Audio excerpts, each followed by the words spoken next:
जो शख्स तुम्हारी बीवी के साथ बुरा इरादा करे उसकी इसके सिवा क्या सजा है कि या तो कैद किया जाए या उसे दुख का अजाब दिया जाए। यूसुफ ने कहा, इसी ने मुझको अपनी तरफ माइल करना चाहा था।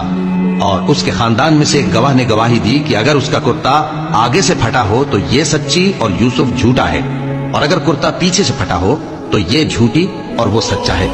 सो जब उसका कुर्ता देखा तो पीछे से फटा था। तब उसने जुलेखा से कहा कि ये तुम्हारा ही फरेब है, और कुछ शक नहीं कि तुम औरतों के फरेब बड़े भारी होते हैं। यूसुफ, इस बात का ख्याल न कर, और जुलेखा तू अपने गुनाह की बख्शिश मांग, बेशक खता तेरी ही है। और शहर में औरतें गुफ्तगुएं करने लगीं कि अजीज की बीवी अपने गुलाम को अपनी तरफ माइल करना चाहती है और उसकी मोहब्बत उसके दिल में घर कर गई है।